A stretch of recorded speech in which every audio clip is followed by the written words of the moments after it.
आंबेडकरांनी भारतीय संविधानाच्या माध्यमातून भारत बौद्धमय कसा केला, हा आजचा अतिशय महत्त्वाचा विषय आहे।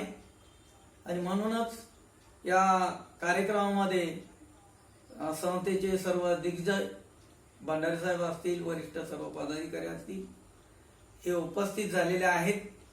मी भंडारे साहेबांचं अभिनंदन करतो, स्वागत करतो, कारण त्यांच्या पाठीमागे अनेक कामं असताना त्या व्यापातून वेळ काढून ते या प्रवचन मालिकेमध्ये उपस्थित राहिलेले। त्याचप्रमाणे बरेच पदाधिकारी खास करून उपस्थित आहेत, त्या सर्वांचं अभिनंदन।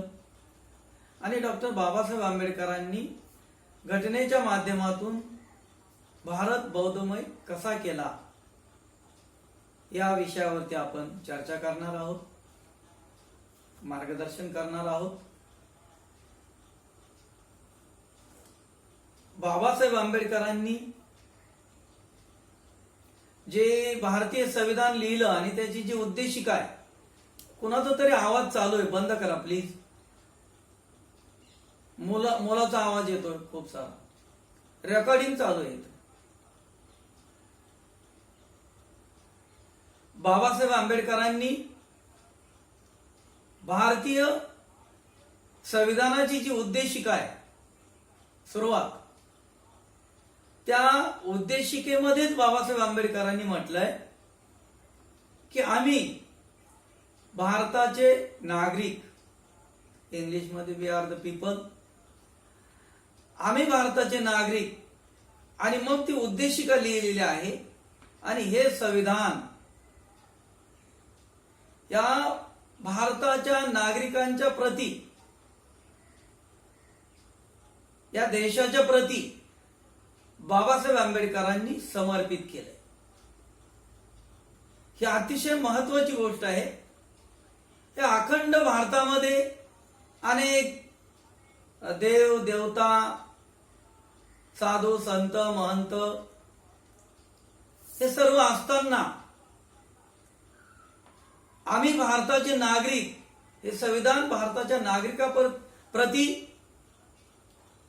समर्पित केलंय आणि स्वतः प्रती आम्ही समर्पित करतोय। ही खूप मोठी गोष्ट आहे। बौद्ध धम्मामध्ये यालाच अत्तदीप भव म्हटलेलं आहे। तथागतांनी जो धम्म सांगितला, त्या धम्माची व्याख्याच अशी आहे की एका माणसानं दुसऱ्या माणसाशी माणुसकीच्या नात्यानं आणि सौजन्यानं कसं वागायचं, हे सांगणारं तत्वज्ञान म्हणजे बौद्ध धम्म। तथागतांनी माणूस हा केंद्रबिंदू मानलेला आहे आणि माणसामध्ये देखील मन हे केंद्रबिंदू मानलेलं आहे। म्हणून तथागतांनी म्हटलं मनोपुब्बा, मनोधम्मा, मनोसेठा, मनोमाया। मन सर्व गोष्टीचं केंद्रबिंदू आहे। तुकाराम महाराजांनी याला म्हटलं मन करारे धीट, मना करारे नीट।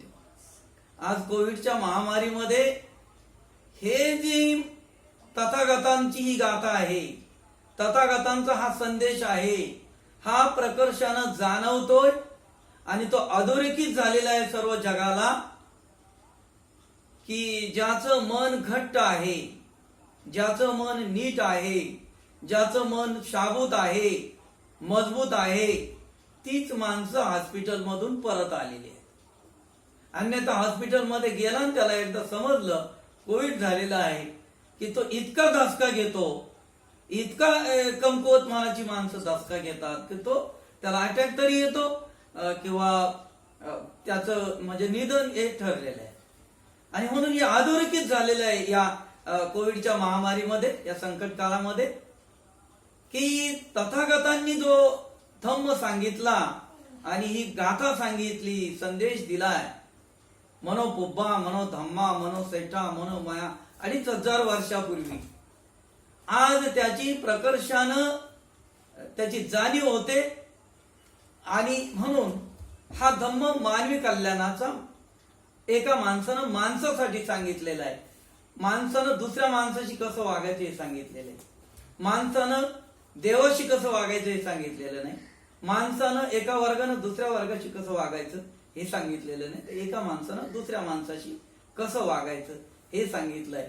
आणि हा जो गाभा आहे धम्माचा, हे जे नीतितत्व आहे बौद्ध धम्माचं, हा जो आशय आहे बौद्ध धम्माचा, तोच बोधिसत्व डॉक्टर बाबासाहेब आंबेडकरांनी या घटनेच्या सुरुवातीलाच, या प्रास्ताविकेमध्येच डॉक्टर बाबासाहेब आंबेडकरांनी तो घेतलेला आहे.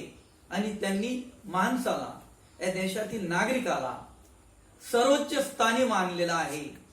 आणि म्हणून या माध्यमातून, या प्रास्ताविकेपासूनच या बौद्ध धम्माचा जो ठसा आहे, बौद्ध धम्माचा जो आशय आहे, तो या घटनेमध्ये कसा आहे हे सुरुवातीलाच आपल्याला बघायला मिळतंय.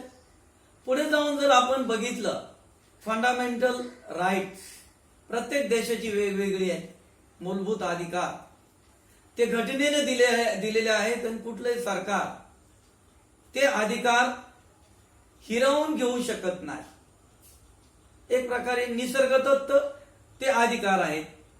ते अधिकार जे काय आहेत, ज्याला समानतेचा अधिकार, अभिव्यक्ती स्वातंत्र्य आहे, धार्मिक स्वातंत्र्य आहे, सांस्कृतिक आणि शैक्षणिक स्वातंत्र्याचा अधिकार आहे, संविधानाच्या माध्यमातून प्रतिकार करण्याचा अधिकार आहे, मालमत्तेचा अधिकार आहे.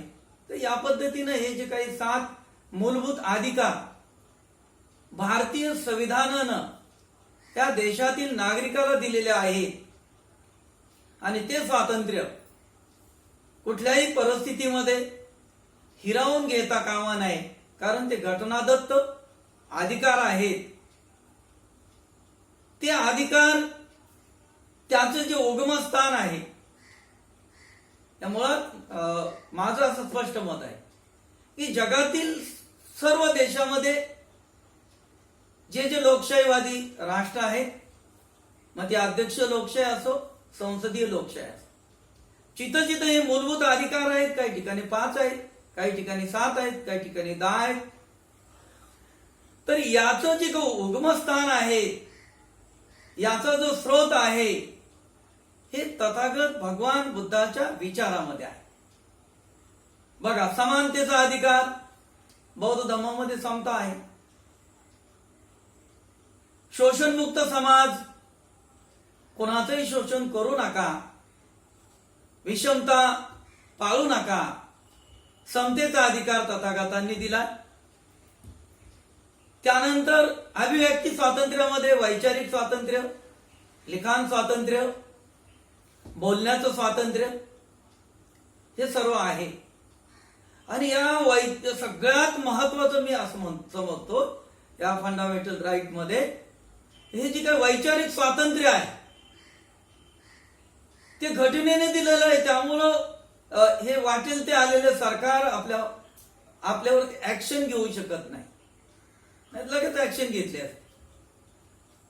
आणि हे अभिव्यक्ती स्वातंत्र्य किंवा एकंदर जे काही मूलभूत अधिकार आहेत, याचं मूळ कालाम सुत्तामध्ये आहे.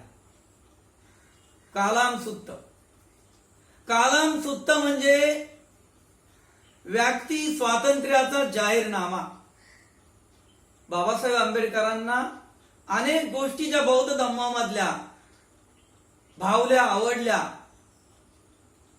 त्यापैकी एक महत्वाचं आहे की कालाम सुत्त. कालाम सुत्त म्हणजे व्यक्ती स्वातंत्र्याचा जाहीरनामा आहे. पूर्ण तुम्ही तुमच्या बुद्धिमत्तेप्रमाणे, व्यक्ती स्वातंत्र्याप्रमाणे आपल्याला आपलं आचरण करता येईल, विचार करता येतील. हे तथागत भगवान बुद्धांनी कालमांना केलेल्या उपदेशामध्ये सांगितलेलं आहे. आणि म्हणून हे जे काही मूलभूत अधिकार आहेत, हे बौद्ध धम्माची जी महत्वाची नीती तत्व आहेत, कालाम सुत्तासारखी, किंवा आपण धम्मवंदनेमध्ये म्हणतोय, यही पश्चिको ओपनायको या आणि पहा आणि आपल्या बुद्धीला पटेल तरच त्याचा स्वीकार करा. तर या पद्धतीनं ही जे काही मूलभूत अधिकार आहेत ते मूलभूत अधिकार, स्वतंत्रपणे जीवन जगण्याचा अधिकार, संपत्ती जमा करण्याचा अधिकार,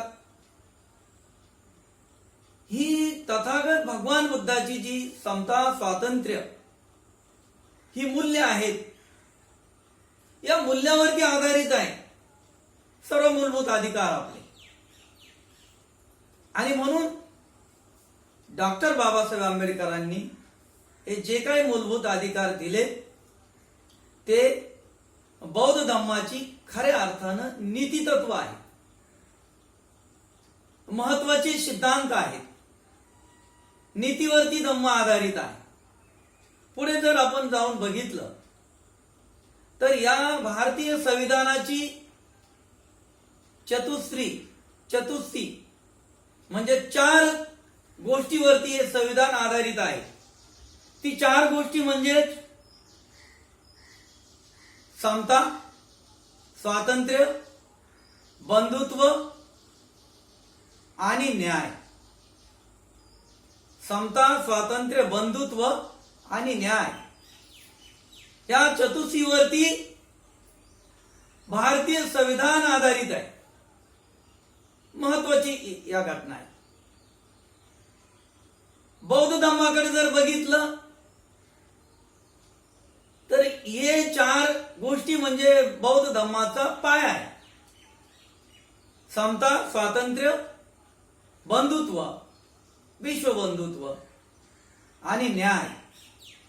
आपण जे काही भारतीय संविधानामध्ये म्हणतो ना, सामाजिक न्याय, आरक्षण, अमुक तमुक, खूप मोठा त्याला विस्तार करता येईल आपल्याला. सगळे आपण सुज्ञ आहात. हे गाईडलाईन देण्याचं काम किंवा कमी वेळामध्ये आपल्याला ऑनलाईन मध्ये सगळं करायचं आहे. आणि म्हणून सामाजिक न्यायाची अभिसरणाची प्रक्रिया, त्याला आरक्षण वगैरे या सगळ्या गोष्टी त्यामुळे त्याच्यावरती अवलंबून आहेत. विश्व बंधुत्वाची संकल्पना, एका राष्ट्रानं दुसऱ्या राष्ट्राशी प्रेमानं, मैत्रीनं, सौजन्यानं वागावं, प्रगतीमध्ये कुठलाही अडथळा आणू नये, विकासाला एकमेकाला मदत करावी. ही जी काही गोष्टी आहेत ही चतुर्थी, समता, स्वातंत्र्य, बंधुत्व आणि न्याय, ही बौद्ध धर्माची मूलभूत तत्व आहे. हा पाय आहे बौद्ध धर्माचा. आणि या अर्थानं बाबासाहेब आंबेडकरांनी या भारतीय संविधानाच्या माध्यमातून या देशाला बौद्ध धम्म दिला आहे. बौद्ध धम्माची नीतितत्व सांगितली. पुढे जर आपण बघितलं तिसरा पॉइंट, तर बौद्ध धम्माचा अतिशय महत्वाची बौद्ध धम्मामध्ये जी काही गोष्ट आहे आणि ती म्हणजे शील. शील म्हणजे नीतिमत्ता, शील म्हणजे पापविरुता. त्याला पालीमध्ये रीस म्हटलेलं आहे. चांगल्या गोष्टी बिनधास्त करणे आणि वाईट गोष्टी करण्यामध्ये कमीपणा वाटणे, याला म्हटलेले शील. आणि प्रत्येक माणसाला एक चांगला माणूस ज्याला व्हायचंय त्याने या पंचशिलाचं म्हणजे जीवनात या 5 तत्वाचं पालन करणं हे गरजेचं आहे. ती व्यक्ती कुठल्याही जाती, धर्माची, पंथाची असते. त्याला चांगला माणूस व्हायचा असेल तर त्याने या पंचशिलाचं पालन केलं पाहिजे. जसं अंतर मोजण्यासाठी किलोमीटर, घन पदार्थ मोजण्यासाठी किलो, द्रव पदार्थ मोजण्यासाठी लिटर, तसं माणूस मोजण्याची मोजपट्टी म्हणजे पंचशील. आणि हे पंचशील आपण जीवनामध्ये आचरणात काटेकोरपणे पालन करणं हे गरजेचं आहे. त्याला चांगला माणूस व्हायचा. डॉक्टर बाबासाहेब आंबेडकरांनी या घटनेमध्ये जे काही कायदा केला, या पंचशिलेला वेगवेगळ्या पद्धतीनं त्या संहितेमध्ये बसवलाय. जसं जीव हिंसा पानाती पाता वेर म्हणे शिक्कापदं समाधी, जीव हिंसा करणार नाही. आणि जीव हिंसा केलीच, मारामारी केली, खून केला, अजून काय दरोडा केला, तर याला भारतीय पिनल कोड प्रमाणे हा गुन्हा आहे आणि त्याला वेगवेगळ्या पद्धतीची शिक्षा होऊ शकते. हे बाबासाहेब आंबेडकरांनी या भारतीय संविधानामध्ये या लिहून ठेवलेलं आहे, किंवा त्याचा कायदा म्हणून त्याचा हे केला जाईल. त्याचं उल्लंघन केल्यास कायद्याचं उल्लंघन झालं असं होईल. बौद्ध धर्मामध्ये फरक इतकाच आहे की हे पंचशील तुम्हाला नीतितत्व म्हणून पाळायची आहे, एक जीवनाचं तत्व म्हणून स्वतः पाळायचं आहे. तिथं गुन्हा कोणाच्या तरी भीतीमुळं करत नाही आपण, परंतु इथं आपल्या स्वतःच्या मनाला घाबरून, नीतीला घाबरून, पाप भीरुता समजून घेऊन तो चुकीची गोष्ट, अकुशल कर्म हे करायचं नाहीये. तर या पद्धतीनं हे जे काही पंचशील आहे, मग जीव हिंसा करणार नाही, खोटं बोलणार नाही, म्हणजे लांडी लबाडी करणं, चोरी करणं, किंवा एक याची टोपी त्याच्या डोक्यात घालणं, ज्याला 420 बांधतात, तर तशा पद्धतीचा गुन्हा आपल्यावरती होऊ शकतो. मोसावादा खोटं बोलण्याचा आहे, व्यभिचाराचा आहे, खून, बलात्कार, अमुक तमुक या सगळ्या गोष्टी आहेत. नशे, या नशेली पदार्थाचं सेवन करणं आहे.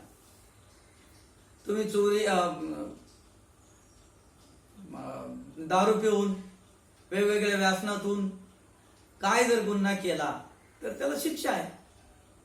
या ठिकाणी बौद्ध धर्मामध्ये मात्र ते नीतितत्व म्हणून तथागतांनी सांगितलेलं आहे आणि प्रत्येक माणसानं ते नीतितत्व म्हणून त्याचा उपयोग करायचा आहे. जीवनामध्ये आदर्श जीवन, चांगलं जीवन, सुखी समाधानी जीवन व्यतीत करण्यासाठी आपल्याला त्या गोष्टीचा जीवनामध्ये उपयोग करायचा आहे.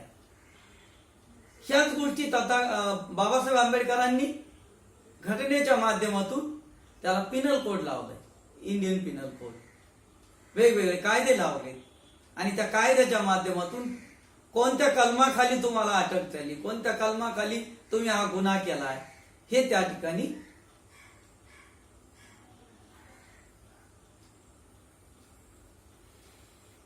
रोहन इकडे इकडे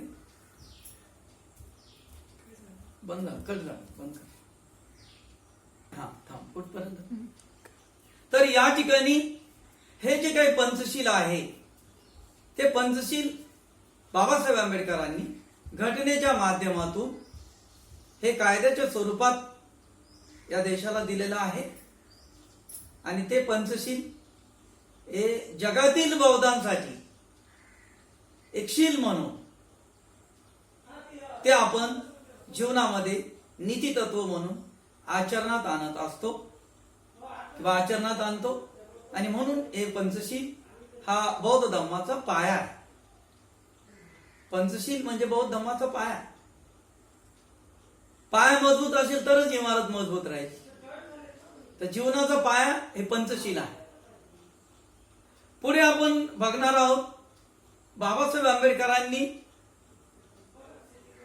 या देशाला जो राष्ट्रध्वज दिला, हे राष्ट्रध्वज हा तिरंगा राष्ट्रध्वज आहे आणि त्या तिरंग्यामध्ये धम्मचक्र आहे. त्याला पुढे नाव अशोक चक्र पडलं. संविधानामध्ये मात्र अशोक चक्र म्हणतात. खऱ्या अर्थानं ते धम्मचक्र आहे. सम्राट अशोकानं त्याचा खूप मोठा प्रचार आणि प्रसार केला. आपल्या प्रत्येक स्तंभावरती, आपल्या प्रत्येक लिखाणावरती त्याचा सदुपयोग केला, म्हणून त्याला नाव पडलं अशोक चक्र. आणि म्हणून हा जो तिरंगा ध्वज आहे, हा तिरंगा ध्वज, त्याचा पहिला जो वरचा रंग आहे त्याला केसरी म्हणतात, लाल म्हणतात. ऍक्च्युली तो रंग केसरी किंवा लाल अशा पद्धतीचा नाहीये. तो रंग इंग्लिश मध्ये त्याला ओशो कलर म्हणतात. ओशो म्हणजे लाल लाल माती आणि पिवळी माती मिश्रित जो कलर होतो त्याला ओशो कलर म्हणतात. भगवा हा वेगळा आहे, लाल हा वेगळा आहे आणि नारंगी तो पण वेगळा आहे. हा जो कलर आहे राष्ट्रध्वजावरती तो ओशो कलर आहे. त्याचं विश्लेषण असं आहे की लाल माती मिश्रित पिवळी माती त्याचा जो कलर बनतो तो ओशो कलर आहे. त्या कलरला खऱ्या अर्थानं नाव आहे काशाय कलर. काशाय वस्त्र आपण जे म्हणतो भिक्षूंच, म्हणजे हा रंग या निसर्गाशी मिळता जुळता आहे, या निसर्गाशी नातं सांगणारा आहे, या इथल्या भिक्षू संघाशी नातं सांगणारा आहे, या इथल्या प्रचारकाशी नातं सांगणारा आहे. आणि या रंगाचं वैशिष्ट्य म्हणजे हा समृद्धीचं प्रतीक आहे, विशालतेचं प्रतीक आहे. दुसरा जो रंग आहे या राष्ट्रध्वजाचा तो रंग पांढरा शुभ्र रंग आहे, पांढरा रंग आहे, सफेद कलर आहे. आणि आपल्याला माहिती आहे की सफेद रंग हे बौद्ध धर्माचं प्रतीक आहे. सफेद म्हणजे निष्कलंक, निर्दोष, धवलतेचं प्रतीक, समतेचं प्रतीक. आणि म्हणून आपण प्रत्येक आपल्या कार्यक्रमामध्ये जे उपासक उपासिका हे सफेद वस्त्र परिधान करून कार्यक्रमामध्ये किंवा बुद्ध विहारामध्ये उपस्थित राहतात. हा रंग एकतेचं प्रतीक आहे, समानतेचं प्रतीक आहे, समतेचं प्रतीक आहे, शुभ्रतेचं प्रतीक आहे आणि निष्कलंकतेचं प्रतीक आहे. मग आमचा नागरिक जो आहे भारताचा तो या पद्धतीचा असला पाहिजे. हा बाबासाहेब आंबेडकरांना या रंगामधून अभिप्रेत असलेला अर्थ आहे. तिसरा जो कलर आहे तो हिरवा कलर आहे.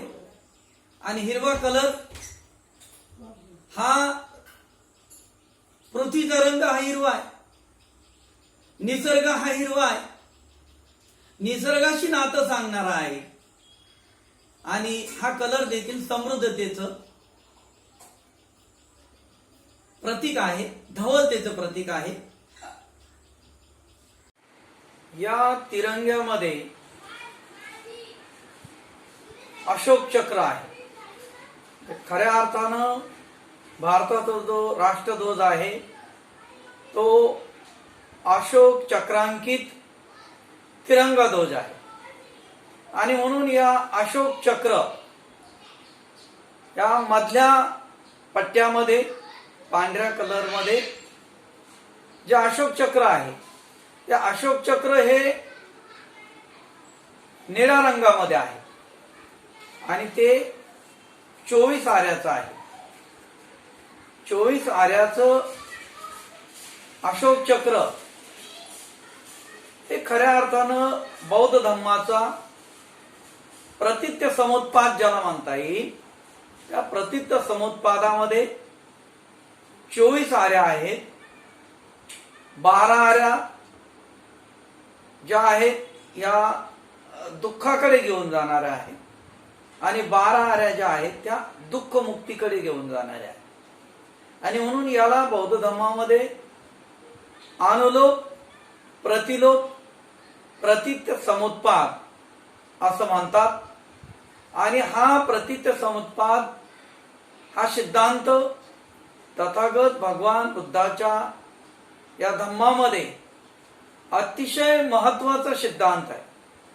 याचं कारण असं आहे की या आधुनिक जगामध्ये जे काही संशोधन झालं ते संशोधन मुळात या सिद्धांतावरती आधारित आहे. जे काही शास्त्रज्ञ झाले जे काही संशोधन झालं, जी काही प्रगती झाली, ती प्रगतीचं मूळ जे आहे जगाच्या, ते या प्रतीत समुत्पाद त्याला मराठीमध्ये कार्यकारण सिद्धांत म्हणतात.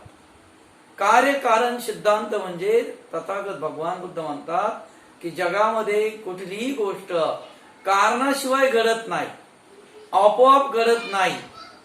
आणि म्हणून या कार्यकारण सिद्धांतावरती पुढे सर्व संशोधन शास्त्रज्ञांचं असेल, वेगवेगळ्या पद्धतीचं असेल, त्या अवलंबून आहे. ते त्या सिद्धांतावरतीच आधारित आहे. आणि म्हणून तथागत भगवान बुद्धांना जगातील पहिले शास्त्रज्ञ असं देखील म्हटलं जात आहे. आणि म्हणून हा सिद्धांत प्रतीत समुत्पादाचं हे बहुचक्र, यालाच पुढे अशोक चक्र म्हटलं जात आहे. आणि अशोक चक्र यासाठी की सम्राट अशोकानं 84,000 स्तूप निर्माण केले, त्याने राजाज्ञा कोरल्या, त्यांनी स्तंभ निर्माण केले. आणि त्या प्रत्येक ठिकाणी हे जे काही धम्मचक्र आहे, ते धम्मचक्र हे प्रतीक म्हणून त्यांनी त्या त्या ठिकाणी, त्या लेण्यांवरती, त्या स्तंभावरती, त्या ठिकाणी जे कोरलेल्या आज्ञा आहेत त्याच्यावरती, त्या ठिकाणी त्यांनी ते अशोक चक्र, धम्मचक्र कोरलं. आणि म्हणून त्याला पुढे अशोक चक्र म्हणण्याचा प्रघात पडला. आणि आज आधुनिक भारताच्या, या आपल्या स्वतंत्र भारताच्या तिरंग्या ध्वजावरती हे अशोक चक्र आहे. आणि त्याचं वैशिष्ट्य असं आहे की ते निळ्या रंगामध्ये आहे. निळा रंग हा समतेचं प्रतीक आहे, सर्व दूरतेचं प्रतीक आहे. आणि तो भारताचा, स्वतंत्र भारताचा तो निळा रंग हा स्वतंत्र भारताचा रंग आहे. आणि त्यामुळं ध्वज समितीनं, बाबासाहेब आंबेडकरांनी हा अशोक चक्र त्या निळा रंगामध्ये कोरून हा जो तिरंगा ध्वज आहे तो भारताचं मानचिन्ह आणि भारताचं एक प्रतीक म्हणून त्या राष्ट्रध्वजाला मान आहे. या देशातला कुठलाही माणूस, कुठल्याही जाती धर्माचा आणि पंथाचा तो असो, किमान 15 ऑगस्ट, 26 जानेवारी किंवा भारतातले जे काही महत्वाचे 1 मे सारखा दिवस आहे, तर ज्या ज्या वेळेला आपण राष्ट्रध्वज फडकवतो त्या त्या वेळेला राष्ट्रध्वजाला सलामी दिल्या जाते, मानवंदना दिल्या जाते. आणि म्हणून ही मानवंदना एक प्रकारे इनडायरेक्टली बाबासाहेब आंबेडकरांनी बौद्ध धम्माचा प्रचार किंवा त्या माणसापर्यंत बौद्ध धम्माचे प्रतीक पोहोचवण्याचं हे काम केलेलं आहे. आणि म्हणून असा या तिरंगा ध्वजाला आपण भारताचं हे प्रतीक, भारताचा हा राष्ट्रध्वज, आणि म्हणून त्यांचा खूप सन्मान आणि तो आदरानच ध्वजारोहण केला जातं. या पद्धतीनं हा तिरंगा ध्वज या माध्यमातून देखील डॉक्टर बाबासाहेब आंबेडकरांनी बौद्ध धम्माचा संविधानाच्या माध्यमातून हा प्रचार आणि प्रसार केलेला आहे. भारताची पुढचा जो पॉइंट आहे, भारताची जी राजमुद्रा आहे, ती राजमुद्रा सारनाथ येथील 4 शिंह असलेला जो स्तंभ आहे, 4 शिंह असलेला स्तंभ, ही भारताची राजमुद्रा म्हणून संविधानानं स्वतंत्र भारताच्या मान्य केलेले आहे. आणि हे 4 स्तंभ हा सारनाथचा स्तंभ यासाठी म्हटलं जातंय की तथागत भगवान बुद्धांनी सारनाथ या ठिकाणी धम्मचक्र प्रवर्तन केलं. पुढे सम्राट अशोकानं त्या ठिकाणी भेट दिली, खूप मोठा स्तूप बांधला, त्याला धम्मे स्तूप म्हणतात. धम्मराजित स्तूप देखील त्यांनी बांधला. आणि त्या ठिकाणी ही 4 शिंह असलेला हा स्तंभ सम्राट अशोकानं निर्माण केला. तो स्तंभ मूल गंधकुटीच्या बाजूला आहे आजही सारनाथ मध्ये. आणि त्या ठिकाणी तो 4 शिंह म्हणजे 4 दिशेला 4 शिंह. सिंह आपल्याला माहितीये की सिंह गर्जना, सिंहानं जर गर्जना केली तर जंगलातील प्राणी भयभीत होतात. आणि म्हणून हे शौर्यतेचं प्रतीक आहे, शौर्याचं प्रतीक आहे. आणि त्या 4 सिंहाच्या खाली जे 4 प्राण्यांनी टेकू दिलेलं आहे त्या अशोक स्तंभाला, ते 4 प्राणी म्हणजे हरिण, घोडा, अश्व आणि बैल म्हणजे ऋषभ आणि हत्ती याचं देखील महत्वाचं म्हणजे आदर्श आहे की हरिण हे चपलतेचं प्रतीक आहे, घोडा हे गतीचं प्रतीक आहे, ताकदीचं प्रतीक आहे, बैल हा ताकदीचं प्रतीक आहे आणि हत्ती हा संयमाचं प्रतीक आहे.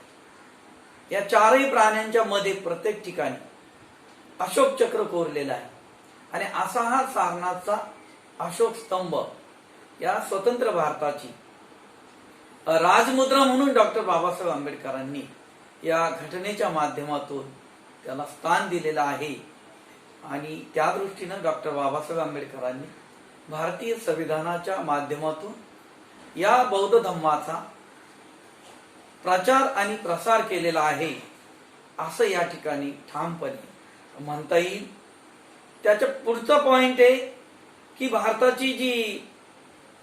भारताचं जे राष्ट्रीय चिन्ह आहे, राष्ट्रीय चिन्ह ते अशोक चक्र आहे. आणि आपल्याला माहिती मी अगोदरच सांगितलं की अशोक चक्र हे 24 आर्याचं आहे. त्याला धम्मचक्र म्हणतात, त्यालाच बहुचक्र म्हणतात. तोच प्रगतीचा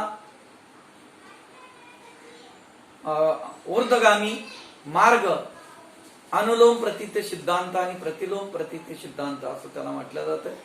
प्रगतीकडे जाणारा हा मार्ग आहे आणि म्हणून हे अशोक चक्र हे खऱ्या अर्थानं धम्मचक्र आहे. ते प्रतिते समुत्पाराच्या या 24 कड्या आहेत, बहुचक्र आहे ते. आणि त्या माध्यमातून देखील बाबासाहेब आंबेडकरांनी घटनेच्या माध्यमातून बाबासाहेब आंबेडकरांनी बौद्ध धर्माचा प्रचार आणि प्रसार केलेला आहे. त्यानंतर भारताचं जे राष्ट्रीय फूल आहे ते राष्ट्रीय फूल याला कमळाच्या फुलाला मान्यता मिळालेली आहे. भारताचं राष्ट्रीय फूल कमळाचं फूल असं घटनेमध्ये नमूद केलेले भारतीय संविधानाने ते स्वीकारलेलं आहे. आणि कमळाचं फूल याला बौद्ध धर्मामध्ये पद कमल असं देखील म्हणतात. तथागताच्या पाऊल खुणा असं देखील म्हणतात. तथागतांना जे सम्यक संबोधित ज्ञान प्राप्त झालं बुद्धगयेला, ते 7 आठवडे त्या ठिकाणी राहिले. 3रा आठवडा त्यांनी चंक्रमन चैत्य या ठिकाणी एरझरा घालणे. तर आजही तो चौथरा त्या ठिकाणी उभा आहे आणि ते तथागतांची जी पावलं त्या ठिकाणी कमळ दाखवलेले आहे.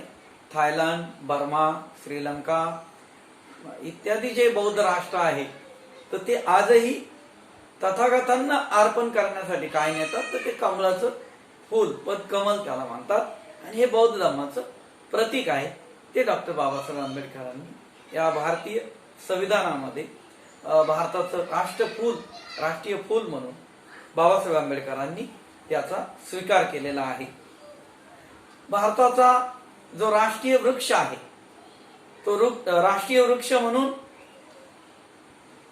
पिंपळ वृक्षाला या भारतीय संविधानानं मान्यता दिलेली आहे. पिंपळ वृक्ष हा भारताचा राष्ट्रीय वृक्ष आहे. आणि याच पिंपळ वृक्षाखाली सिद्धार्थ गौतम हे बुद्धगया या ठिकाणी बसले आणि त्यांना सम्यक संबोधी म्हणजे सत्य ज्ञान त्यांना समजलं, त्याची उकल झाली. आणि म्हणून त्या बोधिवृक्ष त्याला पिंपळ वृक्षाला बौद्ध संस्कृतीमध्ये बोधिवृक्ष असं म्हटलं जातंय. तो बोधिवृक्ष आजही बौद्ध जगतामध्ये पूजनीय आहे. बौद्ध धर्माचे एक प्रतीक म्हणून त्याच्याकडे बघितल्या जाते.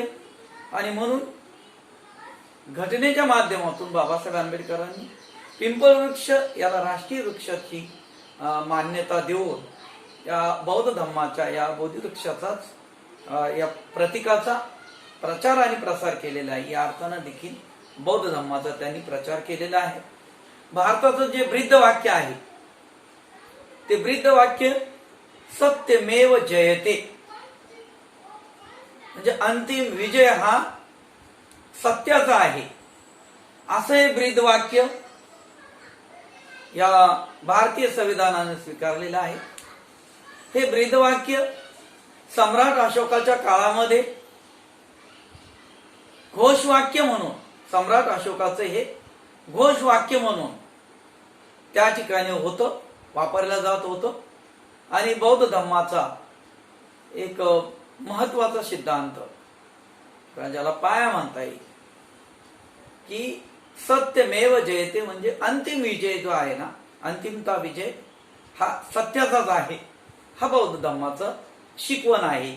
आणि त्या दृष्टीनं बाबासाहेब आंबेडकरांनी या भारतीय संविधानाच्या माध्यमातून जे ब्रीदवाक्य आहे भारताचं, सत्यमेव जयते, त्या माध्यमातून देखील बौद्ध धर्माचा प्रचार आणि प्रसार केलेला आहे.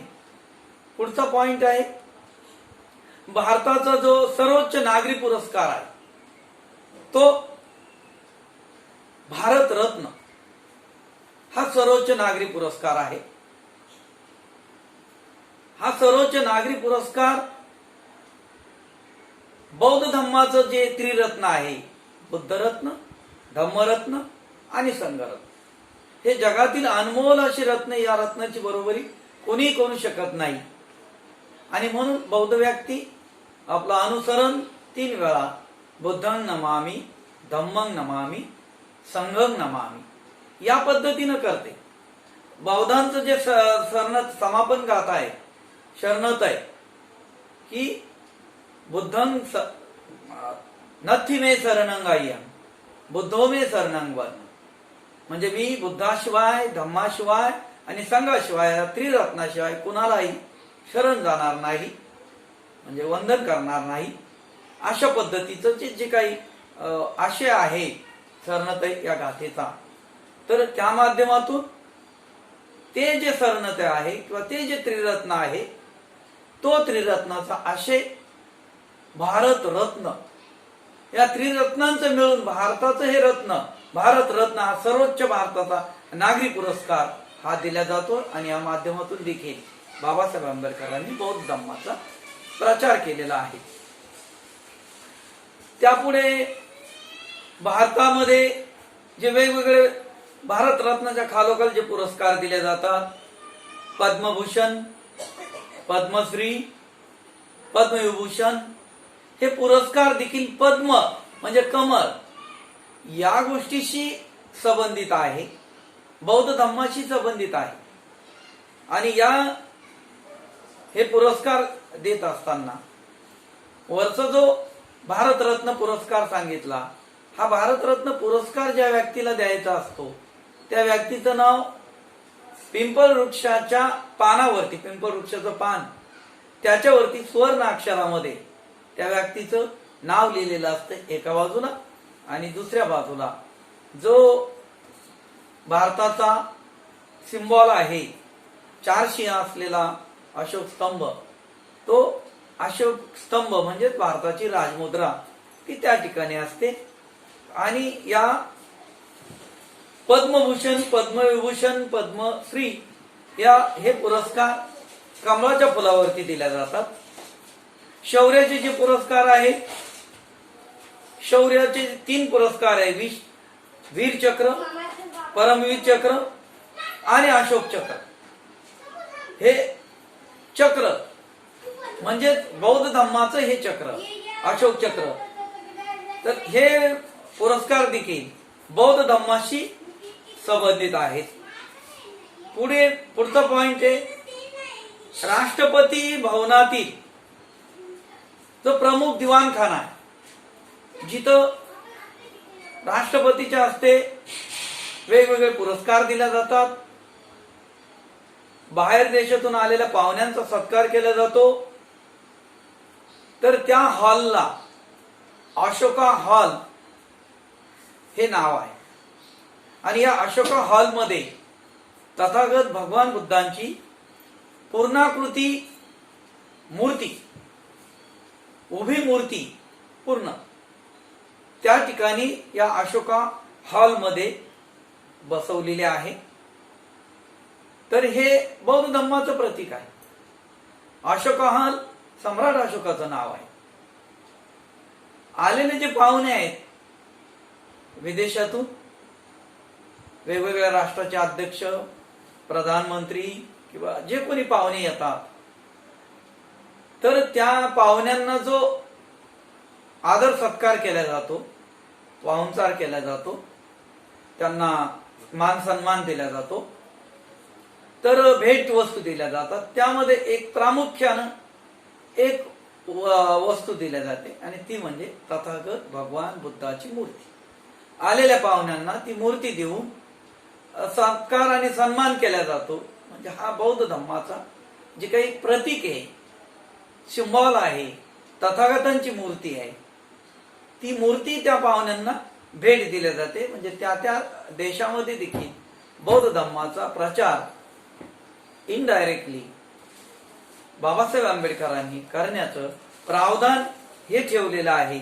आणि म्हणून या माध्यमातून बाबासाहेबांनी बौद्ध धर्माचा प्रचारच केलेला आहे. लोकसभेचे जे सभापती आहे त्यांच्या आसनावर धम्मचक्र प्रवर्तनाय असं कोरलेलं आहे. जो लोकसभेचा सभापती आहे त्यांच्या आसनावरती हे कोरलेलं आहे. आणि धम्मचक्र प्रवर्तनाय म्हणजे धम्मचक्र प्रवर्तन मराठीमध्ये धम्मचक्राला गती देण्याचं काम. आणि हा बौद्ध धम्माचं जे धम्मचक्र प्रवर्तन आहे, या 24 आऱ्याचं चक्र आहे, त्याला गतिमान करण्याचं काम आहे, प्रगतीकडे जाण्याचं जे काम आहे ते या माध्यमातून सांगितलेलं आहे. आणि म्हणून बौद्ध धम्माचं हे धम्मचक्र प्रवर्तन आहे हा सिंबॉल त्या ठिकाणी कोरलेला आहे.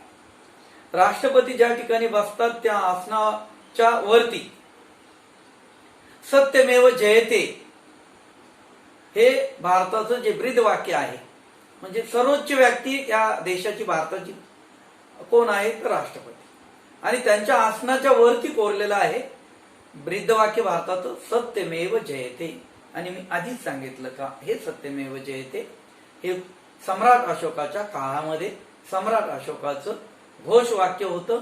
आणि बौद्ध धर्माचं एक नीती तत्व आहे की अंतिम विजय हा सत्याचा आहे. पुढचा जो पॉइंट आहे, जे भारताच्या मंत्रिमंडळातील जे सर्वोच्च मंत्री आहेत, मंत्री जे राहतात त्यांचे जे बंगले आहेत, तर ते बंगले ज्या मार्गावरती आहेत त्या मार्गाला वेगवेगळे नावं दिलेले नाहीत. त्या मार्गाला जी नावं आहेत ते जनपद म्हणतात. त्याला जनपद, 7 जनपद, 10 जनपद, 16 जनपद, 15 जनपद या पद्धतीने. मग हे जनपद काय आहे की तथागत भगवान बुद्धाच्या काळामध्ये जी लोकशाही होती, तर ती लोकशाही किंवा त्या काळचा भारत, त्यावेळेला भारताला जम्बूद्वीप असं म्हणत होते. हे नाव होतं खरं, भारताचं नाव, प्राचीन नाव जम्बूद्वीप आहे. आणि या जम्बूद्वीप हे जे काय आहे हे 16 जनपद मिळून बनलेलं होतं. त्या काळातले जे 16 जनपद होते ते याप्रमाणे आहेत: काशी, कोशल, अंग, मगध, वज्जी, मल्ल, चेदी, वनहस, कुरु, पांचाल, मत्स्य, सुरसेन, अस्सक, अवंती, गांधार आणि कंबोज. ही 16 जनपद मिळून त्या काळचा जम्बूद्वीप होतं, त्या काळचा भारत होता. आणि या भारताच्या सीमा अफगाणिस्तान पर्यंत होत्या. तर या पद्धतीनं हे जनपद, त्या काळातले जनपद, हे प्रतीक बाबासाहेब आंबेडकरांनी या रस्त्याला देखील नावं जे दिलेली आहेत, मंत्री राहतात त्याला. पुढचा पॉइंट आहे ते सभागृह आहे. म्हणजे लोकसभा जी भरते त्याला सभागृह म्हणतात. हे जे सभागृह आहे जिथं प्रतिनिधी विचार विनिमय करून, चर्चा करून या लोकशाही पद्धतीनं शासन कारभार चालला जातो. कायदे मंडळ आहे, कायदे बनवले जातात. तर त्या ठिकाणाला सभागृह म्हणतात. तथागताच्या काळामध्ये याला संथागर असं नाव होतं. संथागर म्हणजे त्या काळचे जे लोकशाहीचे प्रतिनिधी, त्यावेळेला प्रत्यक्ष लोकशाही होती, आता प्रतिनिधिक लोकशाही आहे. लोकसंख्या खूप वाढलेली, त्यामुळं सध्या जगभर प्रातिनिधिक लोकशाही आपण मान्य केलेली आहे. त्या वेळेला जो कारभार करणारे लोक आहे, प्रत्यक्ष लोकशाही होती, म्हणजे तो नागरिक प्रत्यक्ष त्या ठिकाणी भाग घ्यायचा.